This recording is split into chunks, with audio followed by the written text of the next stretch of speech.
Hi everyone, welcome back to another episode of the Stellium Astrology podcast. This is the final episode in the star sign or zodiac sign series that I'm doing. So we are now on the 12th sign of the zodiac, which is Pisces, and that has just flown by. It's flown by. So, welcome back to the Stellium Astrology podcast. I'm Stephanie James. I'm your host and your astrology podcasting go-to girl, I'm hoping by now.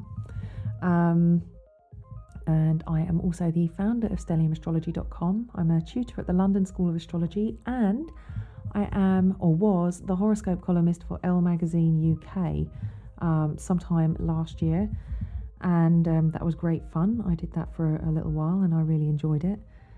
I also wrote horoscopes for my website, which I don't do at the moment, and I also wrote for a number of other publications, not just horoscopes, but articles and things like that as well. So I've been talking about astrology and boring people with astrology for quite some time now.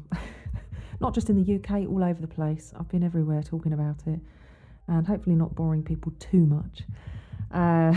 But anyway, yeah, so we are on the 12th sign of the zodiac. If we were on our slices of pizza, we'd have eaten the whole thing and we'd be on the final slice by now, which is sometimes an achievement, sometimes disappointing.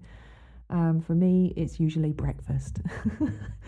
The last bits of my pizza usually arrive in my belly, either breakfast or lunch the following day after I've ordered it, because I can't usually sit down and eat a whole pizza in one sitting anymore. Used to, but I'm just can't anymore. I don't know what's wrong with me. I guess I'm just starting to listen to my stomach a bit more rather than just guzzling food, which is probably a good thing.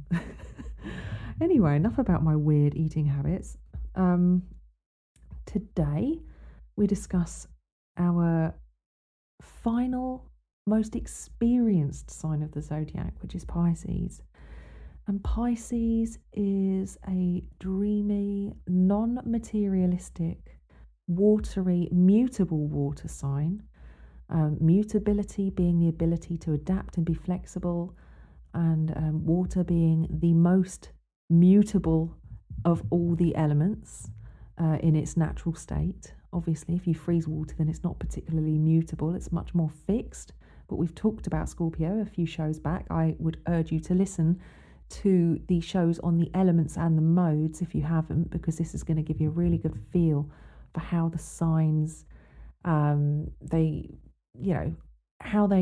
interact with their environment, what motivates them, and ultimately how they deal with challenge or conflict. So if you are a Pisces and you're still trying to get to grips with the sign, then perhaps go back and listen to mutability and also listen to the water episode, because you will probably get something out of that. You most definitely will get something out of it. But for now, we are talking about Pisces, and if you are one, stick around and listen to this too, because this should help. And if you know a Pisces, this may help as well, because I think of all the signs of the zodiac, Pisces are the simplest and the most complicated simultaneously. And I think that's because they are a dual sign, which means all the signs of the zodiac that are mutable signs, that are transitional between seasons, are seen as dual signs, because they're not one thing or the other. They're a little bit of both. So they're a little bit fixed and a little bit mutable. A little bit fixed and a little bit cardinal. They're kind of like transitioning between seasons. And as far as I wouldn't go anywhere near saying that Pisces is particularly fixed. But they do have that mutable, transitional feel about them, because they are the period of the year where we're going from the winter into the spring. And so it's that changeable, like the ice from the snow is melting.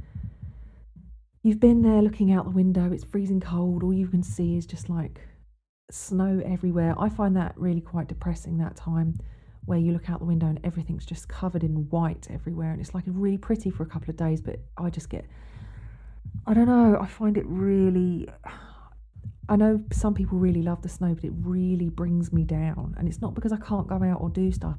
It's just, it's like almost like the lack of colour just completely mentally exhausts me. I can't really describe it. I don't know if anybody else feels like that. I'd love to know if they do. So please get in touch if you can relate to that and help me feel a little less of a weirdo.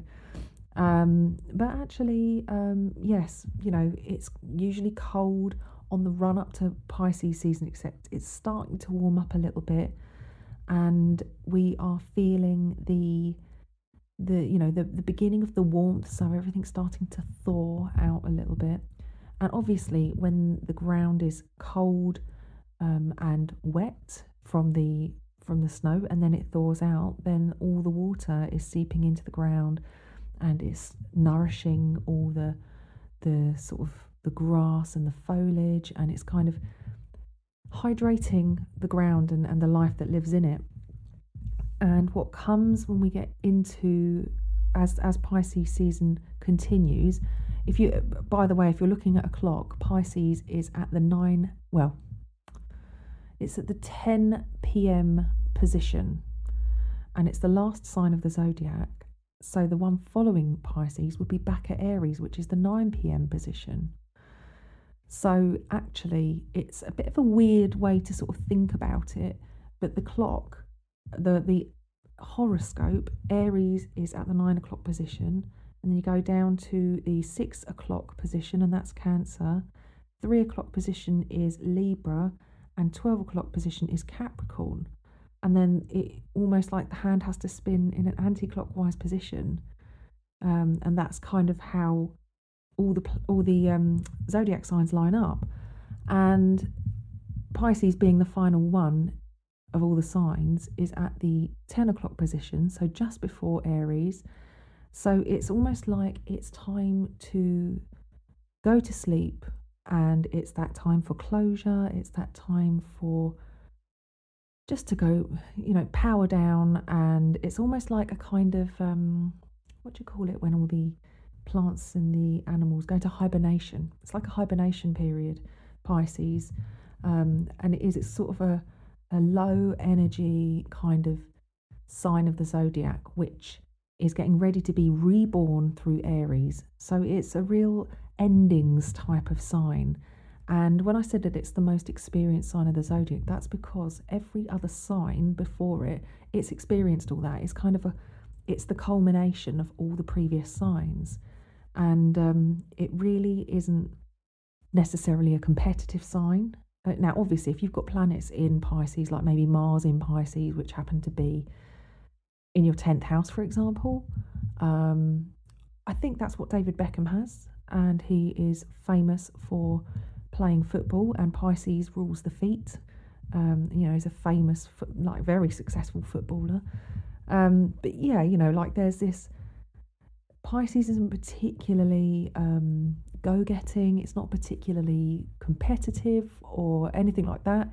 It's actually kind of ready to sort of, it's done now, it's ready to rest and sleep, to retire, and to enjoy perhaps the more, I don't know, to just enjoy life and the beauty of life.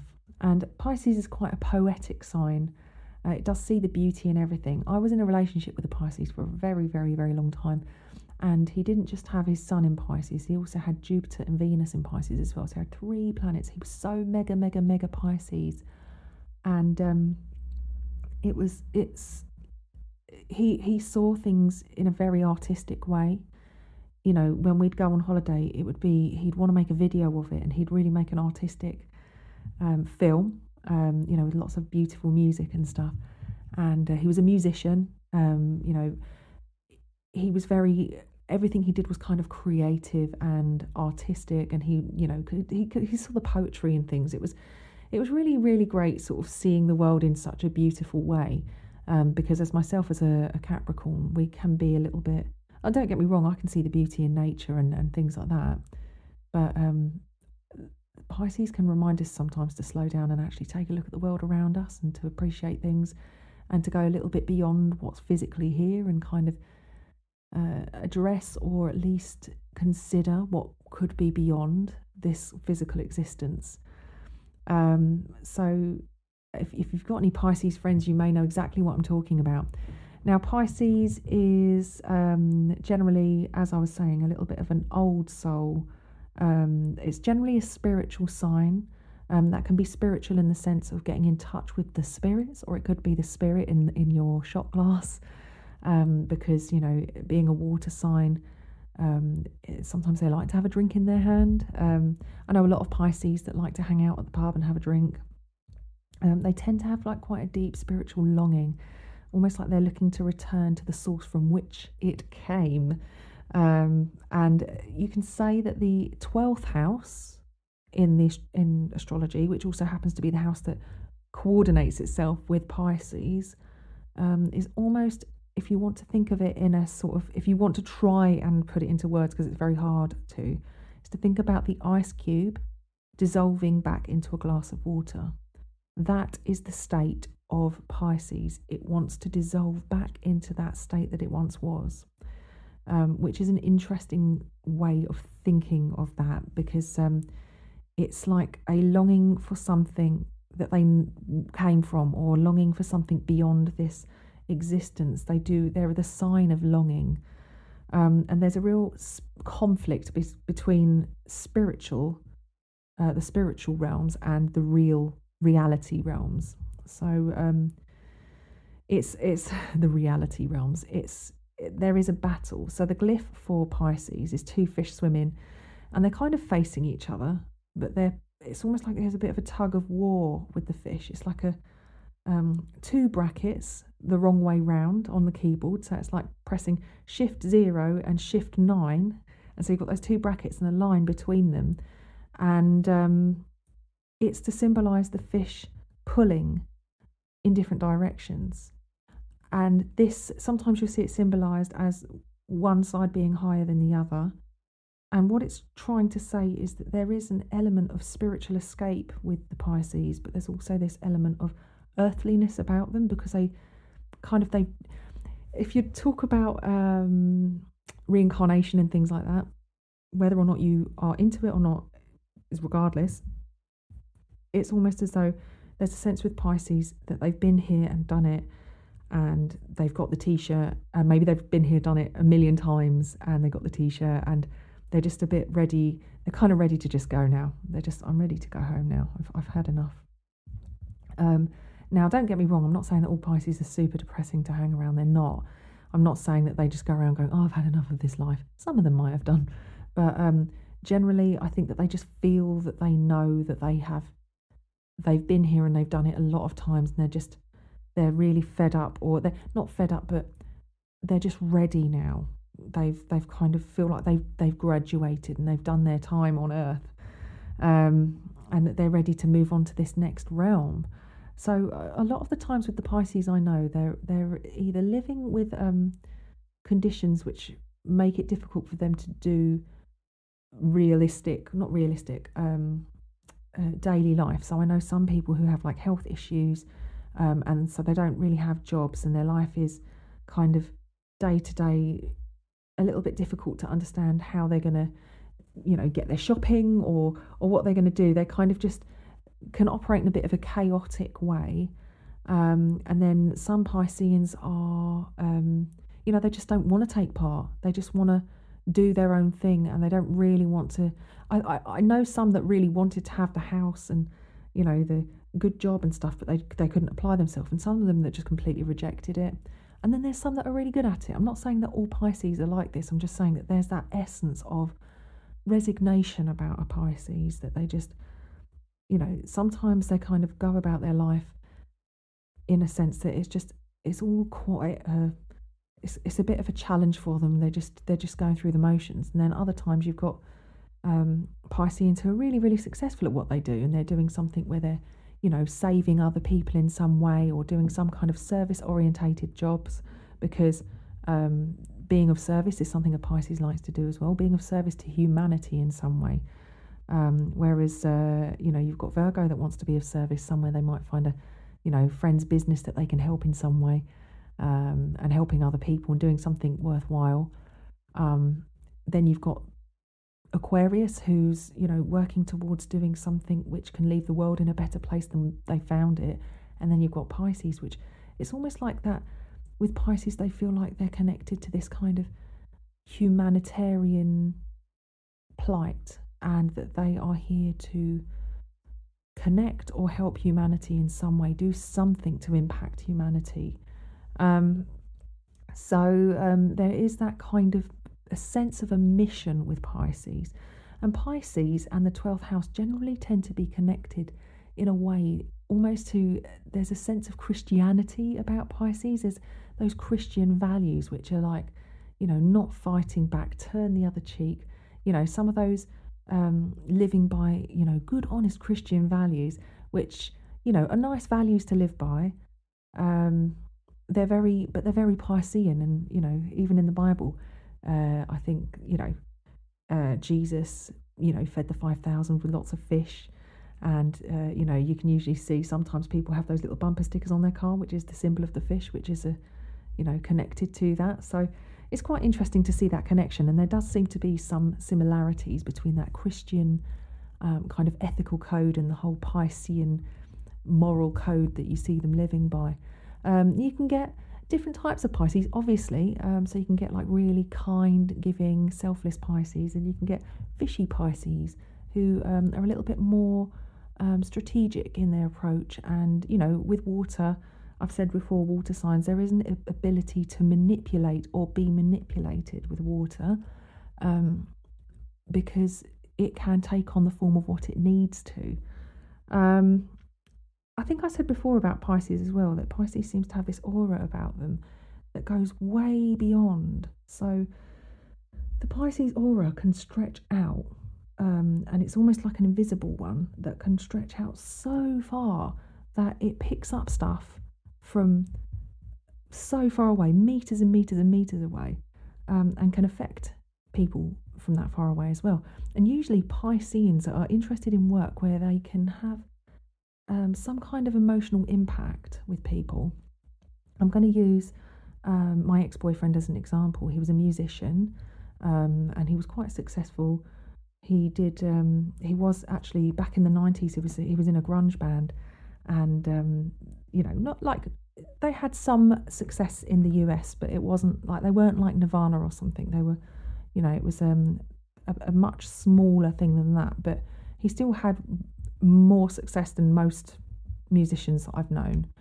And he enjoyed, when he had a gig, when the room was quiet and he was playing, it's almost like the music that he created, which came from his soul, and he told me he would connect to source when he was writing music. He would close his eyes and he would connect to something above and beyond anything on this plane, and he would connect to this source, and this music would come out, which he'd obviously write, perfect, and perform.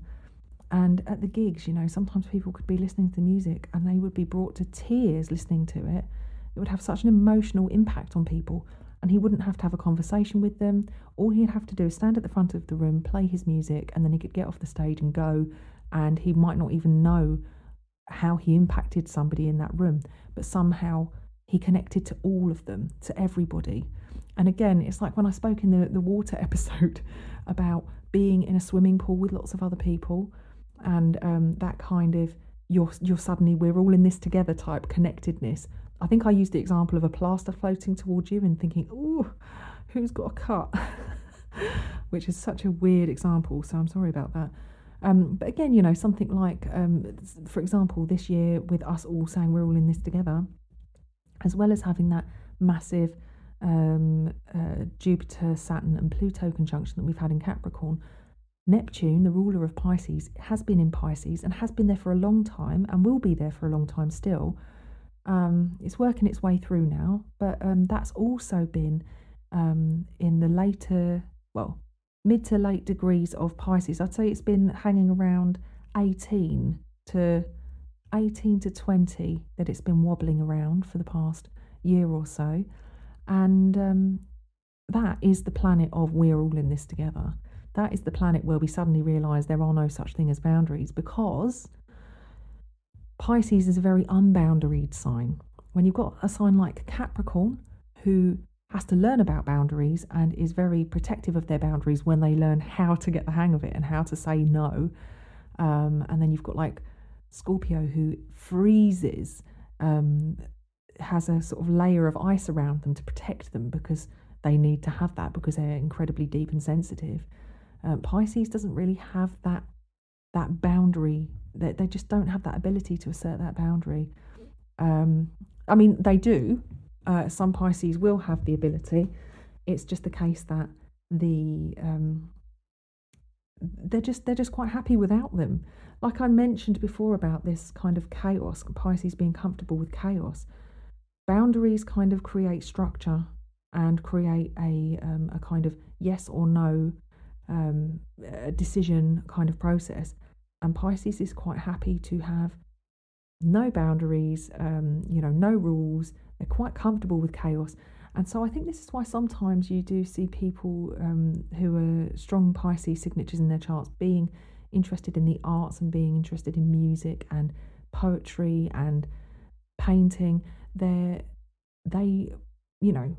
Good art pushes boundaries or doesn't adhere to any kind of rules usually. It's original and it does something different and it speaks to you on a different level. It communicates without having to communicate. And I remember as a Capricorn at school, sometimes I'd go into the art room. I think this is my Capricorn side.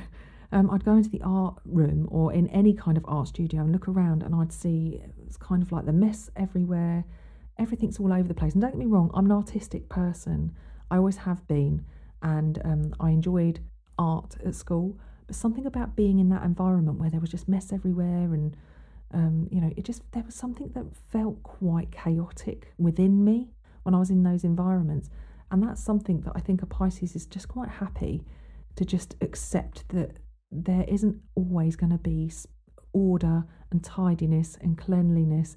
It's very accepting of, when I say chaos, like, just not having to stick to something, rules and regulations. Aquarius actively rejects that, and Pisces actively doesn't care. I think, they're not particularly bothered about rules and regulations and that kind of thing. I think that they're very forgiving as well. So if you double cross a Pisces, they can forgive you, and they're very an accepting and forgiving sign of the zodiac. However, you can get to a point with a Pisces where they will never accept you back. And if you think about the ocean and how temperamental it can be, a storm in the ocean can be devastating if you're a little boat that happens to drift out a little bit too far and get caught up with it. It's a formidable force, and it's something that should not be taken lightly. As my brother-in-law says, and it always makes me laugh and cringe in equal measures, you must respect the ocean. James, if you're listening, yes, that's so douchey. Anyway, he's right, but it's just him. It's just James. It's a silly thing sometimes. So, really, the life stage is kind of end of life, old age, ready to leave. And like I said, it's the most experienced sign. And if we think about, so I used to work in a charity for older people, like a befriending service, and our service users would be from about 50, I don't remember if it was 55. I think it might have been 55 upwards. 55 is not an elderly person in my opinion, but some people argued they really needed the service. So 55 was our youngest cut-off date, but it was a befriending service for older people. And as grim as this sounds, I'm the Scorpio moon, so I always get lumbered with this duty. I would have to write the card for when somebody passed away. One of our service users would pass away, and it always amazed me that without fail, that Pisces season was the time where most of the elderly people passed away. They would, they'd be I don't know if they just hung on until after Christmas, and then you've got that kind of wintry period. Like a lot of people say, a lot of people pass away after Christmas, after the whole family time together. But I found Pisces season where we'd have a couple of weeks where we'd have like 8 people pass away in a week or something. And again, a similar thing, doing a similar role in a doctor's surgery. I ended up holding the deceased patients meetings. Can you believe this is just what happens with the Scorpio when you've got Scorpio moon? You have to do these things. But then again, my parents both worked in a crematorium, so I'm guessing really that's just I should be used to it by now. The Addams family. But yeah, I noticed a similar pattern there as well, and I figured out for ages. I was like, what is the connection? And then I realised it's just Pisces season. It's that time where we have to make space for the new, and if you're at a point where you're ready to go, it's almost like that little portal, that little period of time where it's like, okay, this is it now. It's the frosts are thawing, and it's, if you're ready to go, it's a good opportunity for you to go to sleep now. And sorry if that seems a bit grim and a bit dark, but it is kind of part of Pisces season, actually. I've noticed. And it is part of being Pisces, that resignation, giving up, saying and when I say giving up, I'm not saying that if you die that's it, you've given up and you've stopped fighting. Not really, just giving in and going back to the flow of life, the essence of which you came from. So that's kind of that. Now, just to touch on the fact that it is a feminine and passive sign, which I've talked about previously. The ruling planet is traditionally Jupiter, and the modern ruler is Neptune. There are some connections with the fact that Sagittarius and Pisces, both mutable signs, both ruled by Jupiter, have this kind of searching quality about them. Pisces is searching for something beyond this realm. Sagittarius is searching for meaning, and there is almost a religious or spiritual aspect to the signs in that respect. And as mentioned before, the part of the body that's ruled by Pisces is the feet. So, at best, Pisces are compassionate and creative, poetic, artistic. Oh, I've put compassionate twice there. Forgiving, selfless, kind and caring, and dedicated to a cause. Definitely a Pisces dedicated to a cause is a happy Pisces. And at worst, unrealistic, can be quite delusional, impractical, escapist, hypersensitive, vengeful, codependent. Do you remember me saying about the ocean being a bit of a difficult and unpredictable sort of force to be reckoned with? That vengeful quality of Pisces. Codependent, victim mentality, and unable to accept responsibility. There can be that ability with Pisces. They might struggle with dealing with responsibility. They might struggle with, like I said, there is almost an evasiveness. There's a kind of inability to kind of deal with reality sometimes. If it's a strong Pisces signature, it can be difficult. And perhaps with a strong Pisces signature, reality for them and dealing with material realm in whichever way, dealing with this physical world we find ourselves in, they have to bring a bit of what they consider to be where they need to be into what they do. So it could be that they become good at spirituality and teaching others, and find a profitable way to do so. But for many Pisceans who struggle with the concept of money, because money for Pisces is a very earthly thing and not necessarily very easy to understand, it can be difficult to implement healthy financial practice and mastery of that financial world.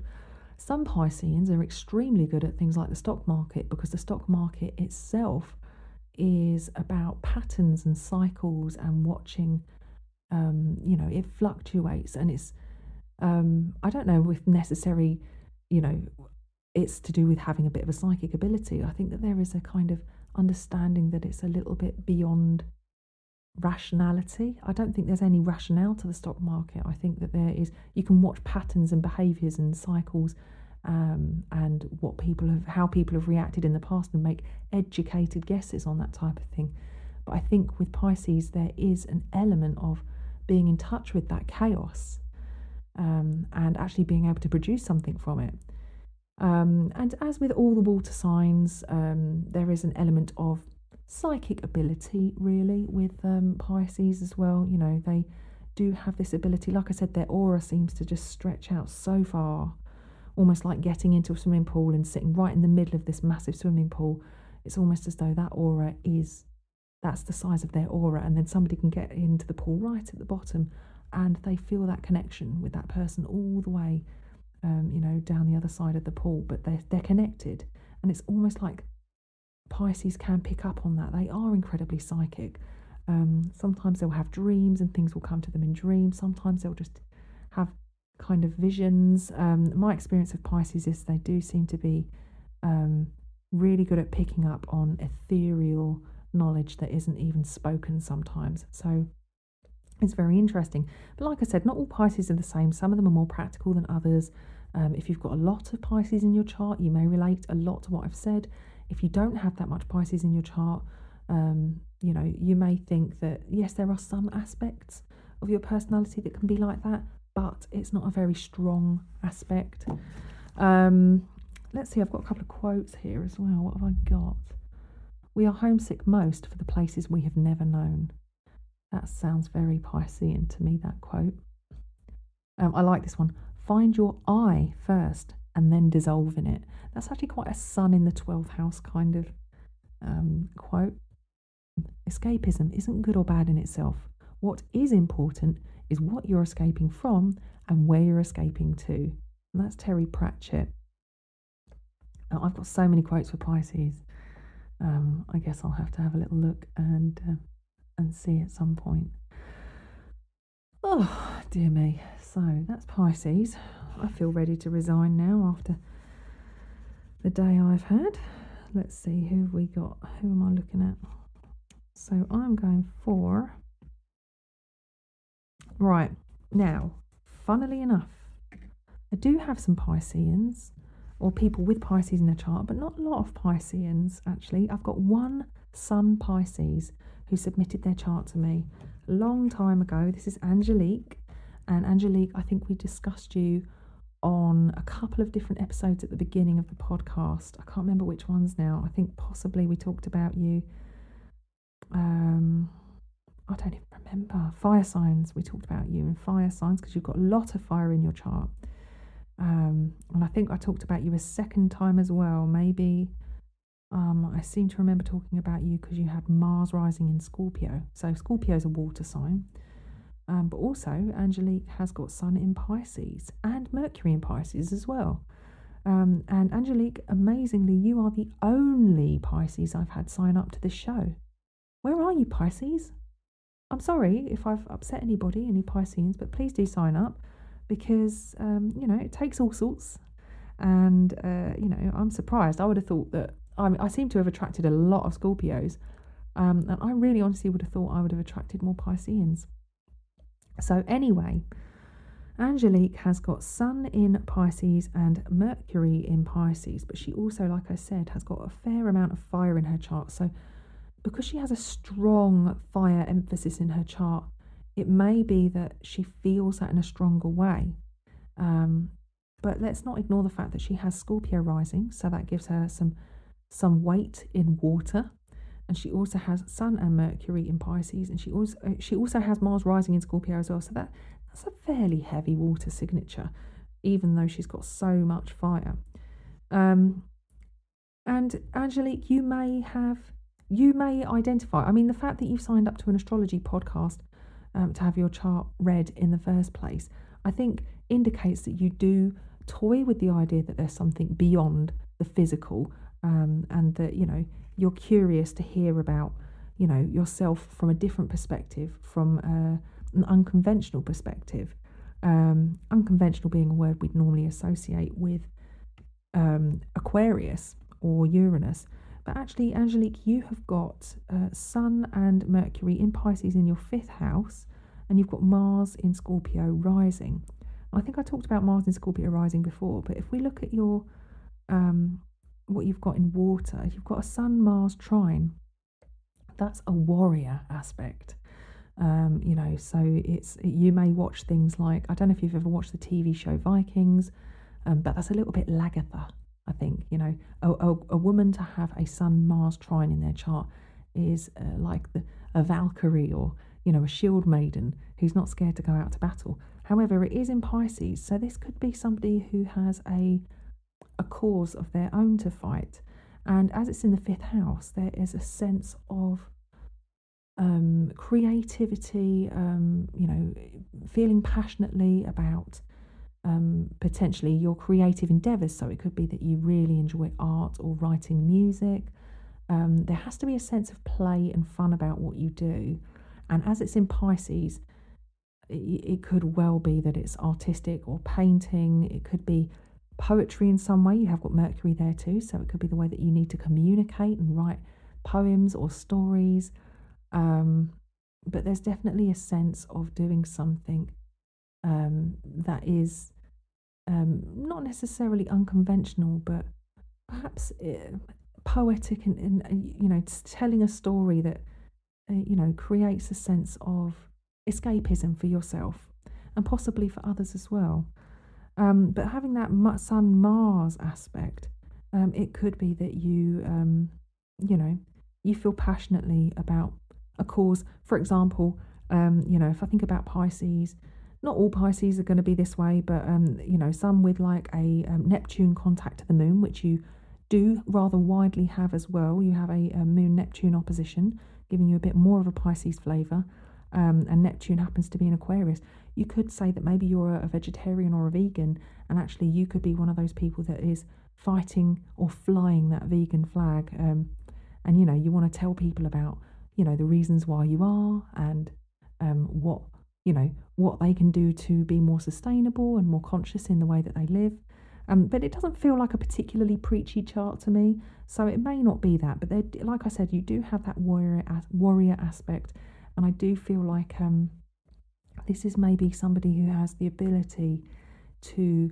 I think that this is somebody who's really good at challenging people in a way that they don't even realise they're being challenged. It's like you've got the ability here with that Mars rising in Scorpio and that Sun in Pisces to kind of sow a seed and watch it bloom over a few weeks. So you could say something, the power of suggestion, which doesn't necessarily provoke directly, but it causes an inner sense of discomfort for other people who are forced to go away and look at themselves in a different light. So I can see that there's that kind of ability within you. Now you could say that that's the ability to manipulate, but there is that ability with water signs. But I think that this is more of an indirect challenge for you. It might be that you aren't, you've got a lot of fire in your chart. You do have Venus in Aries and Jupiter in Aries as well. So there is quite a headstrong and gung-ho element about you. And having Mars rising is also quite headstrong and gung-ho. So might not be so scared to assert yourself. However, I think that you might be quite diplomatic and able to convince people. Sometimes I think in wars you've got the soldiers and you have the politicians, and the soldiers go out and deal with the direct conflict, and the politicians deal with the democracy. And I think that if you're a good politician, if you're good at the theory of war, then you are usually good at understanding what other people are after and making them think that you're giving that to them. If that makes any sense. It's like kind of encouraging other people to compromise with you. So that's Angelique. I thought that was quite interesting. But yes, I definitely see artistic flair, creative flair, and obviously with Sun and Mercury in your fifth house. The fifth house is also the house of children, and I think that it could be that you decide to do work with children in some way. It could be that you work with children with special needs and do art therapy. I think this chart is somebody who might be interested in psychology in some way. I feel like being a therapist might be a little bit too involved for you, because emotionally it might be a bit difficult um, to close the door behind you and forget about your day at work. You take some of the troubles with you home. So water signs can tend to struggle to let go of things, and they take on other people's problems. So that could be the case with you. So maybe working in a therapeutic or helping environment with children might be something you do. Could be working in a nursery with children, and that chaos of working in nurseries. A Pisces sun in the 5th house, Mercury there as well. Don't know, it just feels, it's got that vibe to me. Angelique, get in touch with me and let me know what you think of that. I'd be very curious to hear what you say. Another person who we've got here is Tracy. I think I talked about Tracy last episode because she has an Aquarius sun, but she also has a Pisces moon.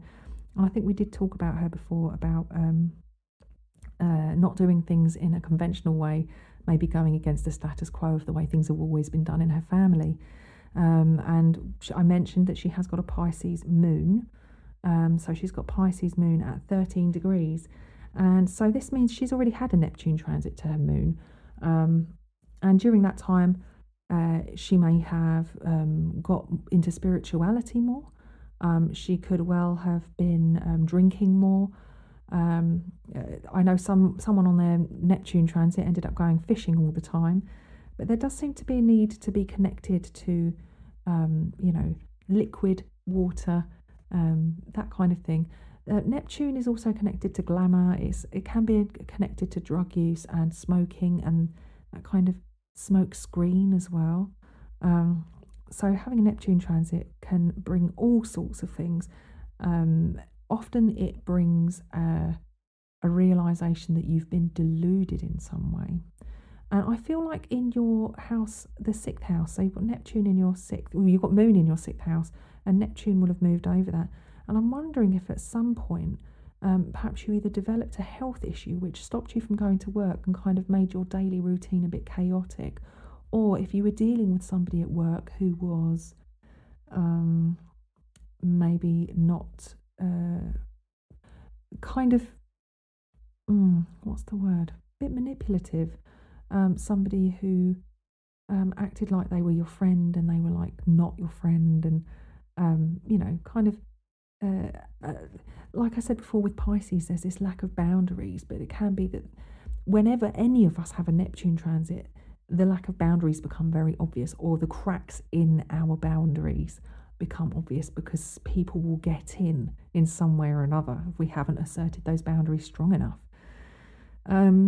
So yes, it would be interesting to hear about your experience of your Neptune transit. And also what's interesting is you do have Neptune at 13 Capricorn and your moon is at 13 of Pisces. So that means that when you had your Neptune transit to your moon, it would have also been sextile your natal Neptune. So now I'm thinking this was actually probably quite an opportunity for you to get in touch with your moon in a much more productive way. I think that also this is somebody who might need to, for health reasons or for sanity reasons, go swimming on a regular basis.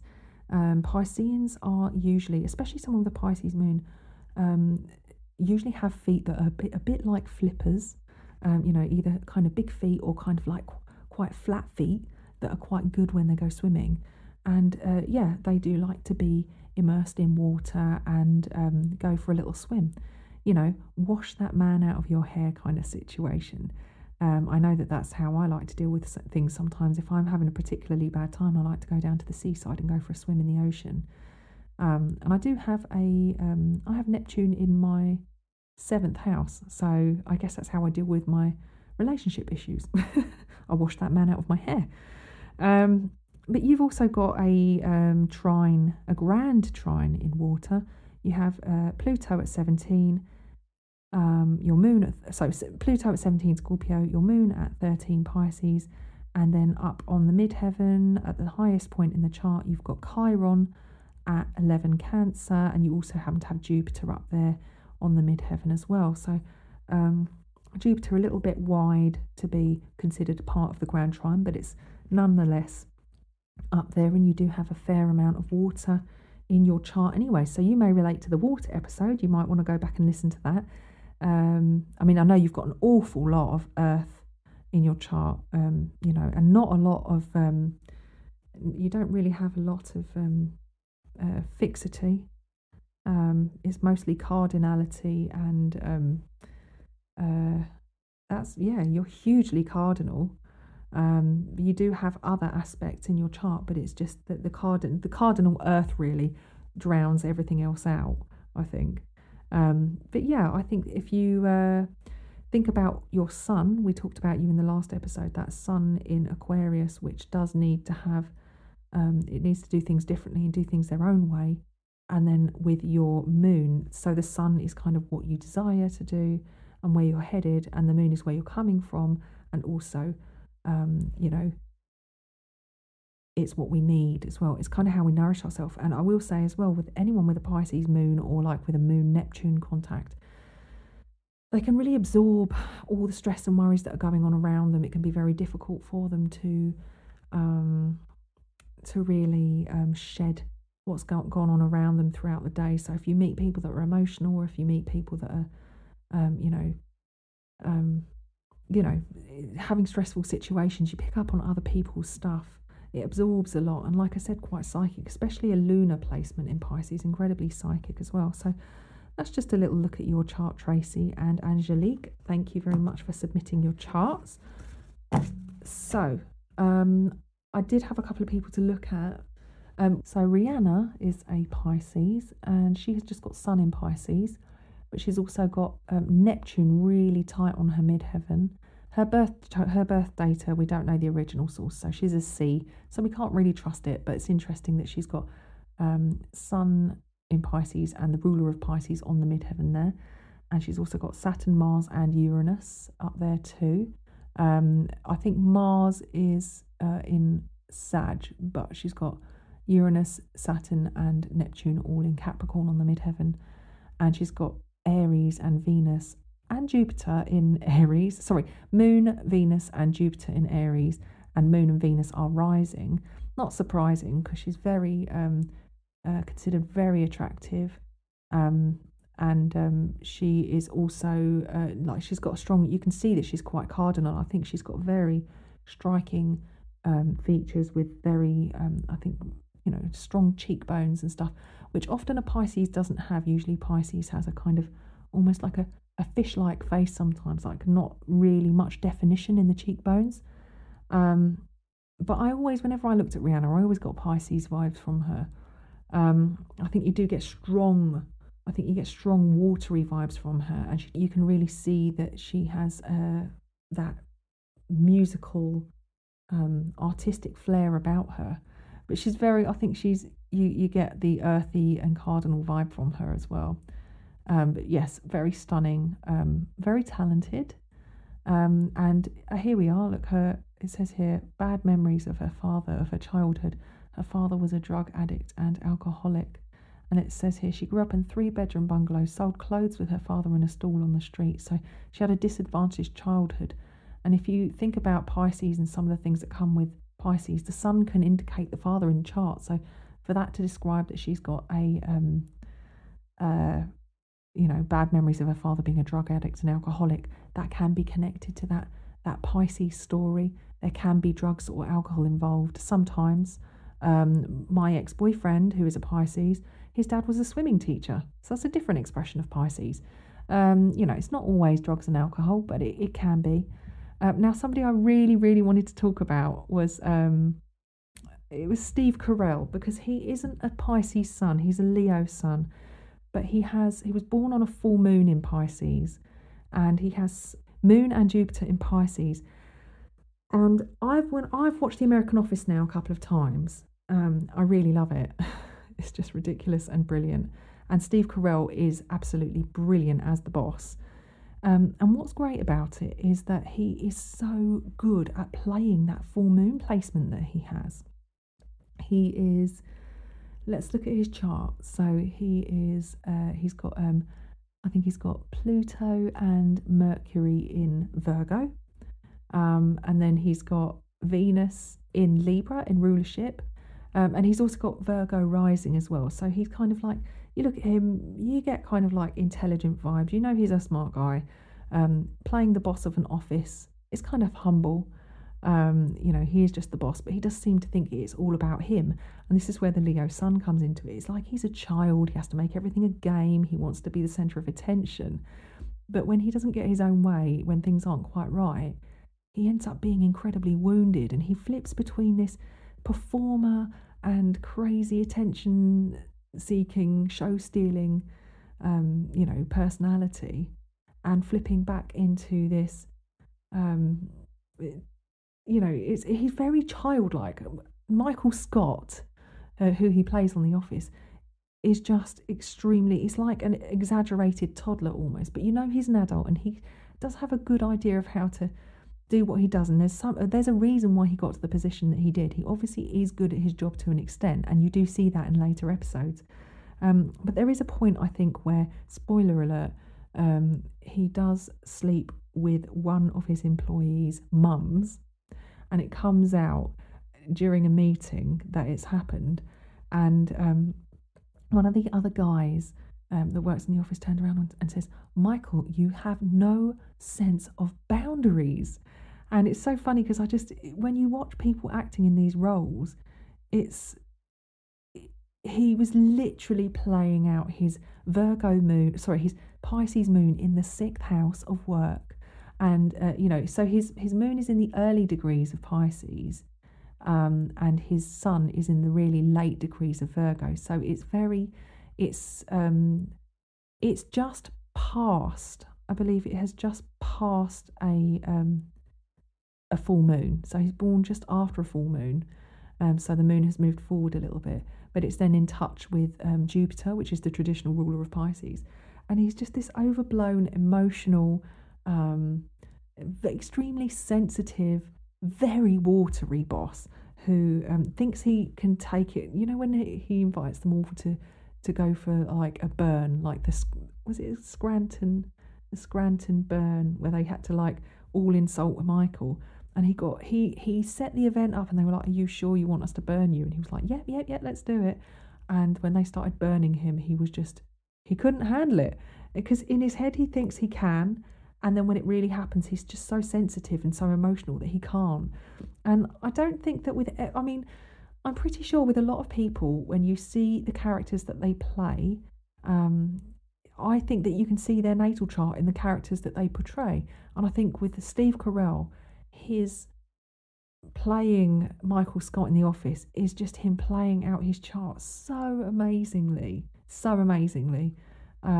incredible. And his rating is a AA as well, so we can trust this birth data. So it really is an accurate birth record. Okay, so that is the end of the Pisces episode. So thank you to everybody who contributed by submitting their chart details. I enjoyed recording it. However, I did have some gremlins again, just like I did on the Capricorn episode. Fortunately, I had this episode saved elsewhere, but the sound quality is not perfect. It's not quite as good as I would hope. But it doesn't matter, because the episode's ready to go, and it's all packaged and ready for your listening pleasure on Christmas Day, no less. Wherever you are in the world, I hope you're having a very Merry Christmas. I hope you had a wonderful and blessed solstice with a rather huge, poignant Jupiter-Saturn conjunction, the Great Conjunction, but also the Great Mutation, the first of 200 years worth of Jupiter-Saturn conjunctions in air signs. So anybody who has got anything around the very early degrees of the air signs, or the very late degrees of the earth signs, you will probably have felt that. In fact, if you've got anything in your chart that's between sort of 25 degrees to 5 degrees of the next sign, you probably did feel some kind of something when that happened, which was on the solstice, or the day after the solstice, depending on where you are in the world. But anyway, I'm getting off on a bit of a waffly tangent. I just wanted to remind you guys that actually I am planning on launching my Patreon page on the 1st of January. I have a special episode recorded for the 1st of January as well. I believe it's coming out on the 1st of January. I'll have to double check. And that's the day that I am launching my new Patreon page. So if you are up for it, if you're interested, I will be including links below all of the episodes I've recorded. I'll make it very easy for you to find to check out the offers that I have for you. But I'm planning on having content go up regularly, including full moon interpretations, new moon interpretations, blue moon interpretations where relevant, and black moons. Like a kind of monthly overview, sometimes my own thoughts and, a little bit of my own personal stories, podcast episodes, video episodes, that kind of thing. So it's a bit more of what I'm doing with you guys, but maybe a bit different. So it's not just going through all of the motions of this sort of thing. It's actually being able to talk to you about absolutely anything, really. And also to help you guide you through the month and to make the best of some of the more difficult days and take advantage of some of the really good days. So if you're interested in that, I have set up 2 tiers at the moment. I'm not sure if I'll stick with the 2. I might just have one.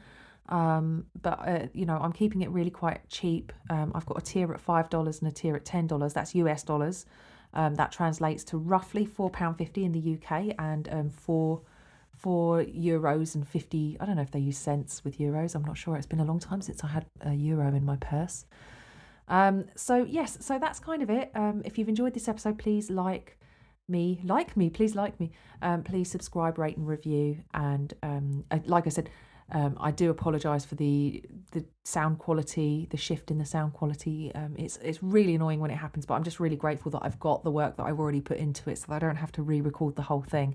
So that's kind of it. I will, as mentioned, have my Patreon page ready for you to check out on the 1st of January. And the reason I'm launching it on that date is so that you don't end up getting stung by being charged twice, once unnecessarily at the very end of the month, and then you get charged again on the 1st, because the money always comes out on the 1st. So I'm really hoping that you guys are interested in this, and it would just help me to like I said, really make this podcast a priority.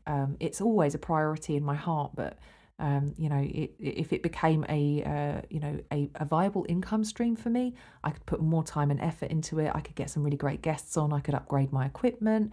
And ultimately, I could just focus a lot more time and really make this passion project turn into something so passionately awesome that you guys are really passionate about it too. And from what I'm gathering, from the feedback I'm getting, you guys are passionate about it. So I'm so grateful for you guys being a part of this podcast. You make it so great. And I just can't wait to see how this develops over the coming months and years. So thank you, everybody. Wishing you a very Merry Christmas. Season's greetings. If you're not one to celebrate Christmas, I think it's a very different Christmas this year. And I'm just, like most people, looking forward to 2021 and making the best of a new year and a fresh start. Okay, you guys, take care, and I'll speak to you next time. Bye.